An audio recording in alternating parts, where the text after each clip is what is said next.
ಎಲ್ಲರಿಗೂ ನಮಸ್ಕಾರ. ರಾಧಿಕಾ ಸಾರಾರ್ ಕಿಚನ್ಗೆ ಸ್ವಾಗತ. ನಾನಿವತ್ತು ಸೋಯಾ ಚಂಕ್ಸ್ ಪಲಾವ್ ಮಾಡ್ತಾಯಿದ್ದೀನಿ. ಈ ಪಲಾವ್ ತುಂಬ ಟೇಸ್ಟಿಯಾಗಿರುತ್ತೆ, ಮಕ್ಕಳಿಗೆ ತುಂಬ ಇಷ್ಟ ಆಗುತ್ತೆ. ಈ ಪಲಾವನ್ನು ಹೇಗೆ ಮಾಡೋದು ಅಂತ ನೋಡೋ ಬನ್ನಿ. ತುಂಬ ಈಸಿಯಾಗಿ ಮಾಡ್ಬೋದು.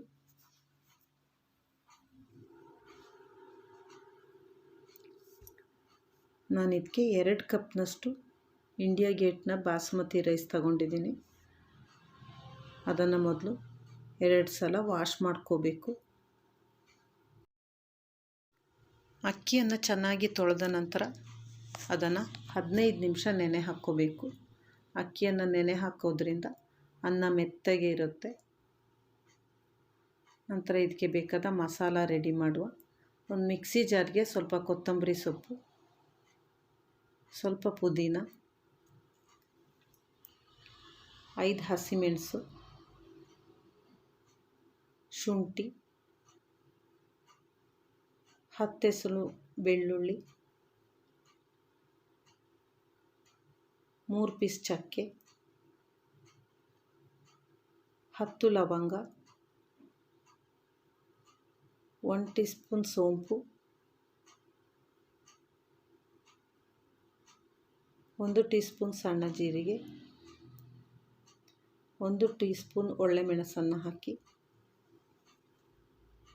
ಸ್ವಲ್ಪ ಹುಣಸೆ ಹಣ್ಣನ್ನು ಹಾಕ್ಕೋಬೇಕು,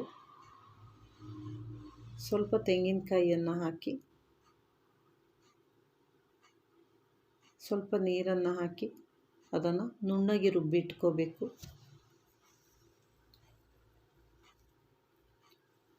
ನಂತರ ಒಂದು ಪಾತ್ರೆಯಲ್ಲಿ ನೀರನ್ನು ಬಿಸಿ ಮಾಡಿ, ನೀರು ಚೆನ್ನಾಗಿ ಕುದಿಯುವಾಗ ಅರ್ಧ ಕಪ್ನಷ್ಟು ಸೋಯಾ ಚಂಕ್ಸನ್ನು ಹಾಕಿ ಗ್ಯಾಸನ್ನು ಆಫ್ ಮಾಡಿ,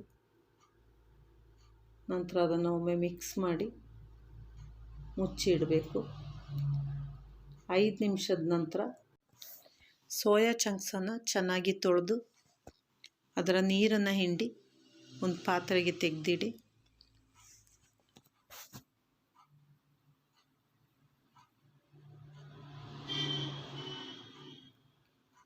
ನಂತರ ಒಂದು ಕುಕ್ಕರ್ ಬಿಸಿ ಮಾಡಿ ಅದಕ್ಕೆ 8 ಟೀ ಸ್ಪೂನಷ್ಟು ಎಣ್ಣೆ ಹಾಕಿ, ನಂತರ ಅದಕ್ಕೆ 2 ಟೀ ಸ್ಪೂನ್ ತುಪ್ಪ ಹಾಕ್ಕೋಬೇಕು. ತುಪ್ಪ ಹಾಕೋದ್ರಿಂದ ಪಲಾವ್ ತುಂಬ ಟೇಸ್ಟಿಯಾಗಿರುತ್ತೆ. ಎಣ್ಣೆ ಬಿಸಿಯಾದ ನಂತರ ಅದಕ್ಕೆ ಪಲಾವ್ ಎಲೆಯನ್ನು ಹಾಕಿ, ಇದಕ್ಕೆ ಓಲ್ ಸ್ಪೈಸಸನ್ನು ಬೇಕಾದರೆ ಹಾಕ್ಕೋಬೋದು. ನಾವು ಮಸಾಲ ತಯಾರಿಸುವಾಗ ಅದಕ್ಕೆ ಎಲ್ಲ ಸ್ಪೈಸಸನ್ನು ಹಾಕಿದ್ದೀವಿ, ಆದ್ದರಿಂದ ನಾನಿಲ್ಲಿ ಹಾಕ್ತಾ ಇಲ್ಲ. ನಂತರ ಒಂದು ದೊಡ್ಡ ಈರುಳ್ಳಿಯನ್ನು ತೆಳ್ಳಗೆ ಕಟ್ ಮಾಡಿ ಹಾಕ್ಕೋಬೇಕು. ನಂತರ ಈರುಳ್ಳಿ ಕೆಂಪಗಾಗುವವರೆಗೆ ಹುರ್ಕೋಬೇಕು.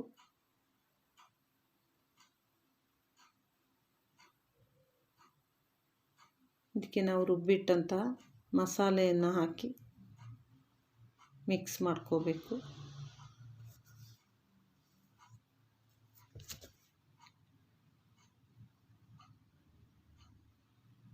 ನಂತರ ಇದಕ್ಕೆ 1 ಟೀ ಸ್ಪೂನಷ್ಟು ಕೊತ್ತಂಬರಿ ಪುಡಿ, 1 ಟೀ ಸ್ಪೂನ್ ಅರಿಶಿನ ಪುಡಿ ಹಾಕ್ಕೋಬೇಕು.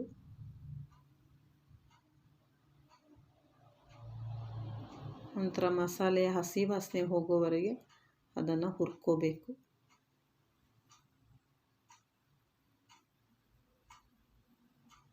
ಇದಕ್ಕೆ ಸೋಯಾ ಚಂಕ್ಸನ್ನು ಹಾಕಿ ಚೆನ್ನಾಗಿ ಮಿಕ್ಸ್ ಮಾಡಿ,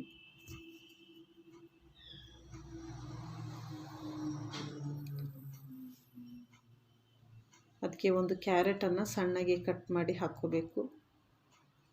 ಒಂದು ಆಲೂಗೆಡ್ಡೆಯನ್ನು ಕಟ್ ಮಾಡಿ ಹಾಕಿ, ಸ್ವಲ್ಪ ಬೀನ್ಸನ್ನು ಕಟ್ ಮಾಡಿ ಹಾಕ್ಕೋಬೇಕು. ಒಣಗಿದ ಬಟಾಣಿಯನ್ನು ನೆನೆ ಹಾಕಿದ್ದೆ, ಅದನ್ನು ಒಂದು ಅರ್ಧ ಕಪ್ನಷ್ಟು ಹಾಕಿ, ಒಂದು ಟೊಮೆಟೊವನ್ನು ಕಟ್ ಮಾಡಿ ಹಾಕಿ, ನಂತರ ಅದನ್ನು ಚೆನ್ನಾಗಿ ಮಿಕ್ಸ್ ಮಾಡ್ಕೋಬೇಕು. ಮಸಾಲೆ ಎಲ್ಲ ಚೆನ್ನಾಗಿ ಹೊಂದ್ಕೊಳ್ಳೋ ಹಾಗೆ ಚೆನ್ನಾಗಿ ಮಿಕ್ಸ್ ಮಾಡಿ, ನಂತರ ಅದಕ್ಕೆ 2 ಟೀ ಸ್ಪೂನಷ್ಟು ಉಪ್ಪನ್ನು ಹಾಕಿ ಮತ್ತೆ ಮಿಕ್ಸ್ ಮಾಡ್ಕೋಬೇಕು.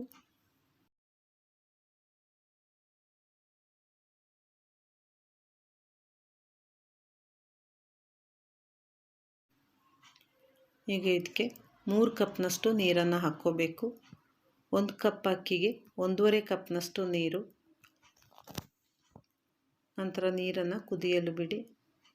ಅದು ಚೆನ್ನಾಗಿ ಕುದಿ ಬಂದ ನಂತರ ನಾವು ನೆನೆಸಿಟ್ಟಂತಹ ಬಾಸುಮತಿ ರೈಸನ್ನು ಕುಕ್ಕರ್ಗೆ ಹಾಕ್ಕೋಬೇಕು. ಅಕ್ಕಿಯನ್ನು ಹಾಕುವಾಗ ವಿಡಿಯೋ ಕಟ್ಟಾಗಿದೆ, ಸಾರಿ. ಅಕ್ಕಿಯನ್ನು ಹಾಕಿ ಅದನ್ನು ನಿಧಾನವಾಗಿ ಮಿಕ್ಸ್ ಮಾಡ್ಕೋಬೇಕು. ನಂತರ ಅದರ ಉಪ್ಪೆಲ್ಲ ಸರಿ ಇದೆಯಾ ಅಂತ ನೋಡಿ ಅದರ ಮುಚ್ಚಳವನ್ನು ಮುಚ್ಚಿ 1 ವಿಷಲ್ ಬರೋವರೆಗೆ ಇದನ್ನು ಬೇಯಿಸ್ಕೋಬೇಕು. ಪಾತ್ರೆಯಲ್ಲಾದರೆ 20 ನಿಮಿಷ ಮೀಡಿಯಮ್ ಫ್ಲೇಮಲ್ಲಿ ಬೇಯಿಸ್ಕೋಬೇಕು. ಕುಕ್ಕರ್ ವಿಷಲ್ ಆದರೂ ಇಲ್ಲದಿದ್ದರೂ 8 ನಿಮಿಷಕ್ಕೆ ಆಫ್ ಮಾಡಿ.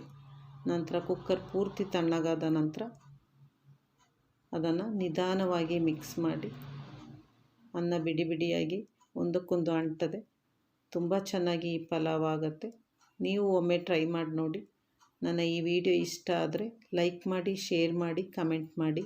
ಹಾಗೆ ನನ್ನ ಚಾನಲ್ಗೆ ಸಬ್ಸ್ಕ್ರೈಬ್ ಆಗಿ friends. Thank you for watching.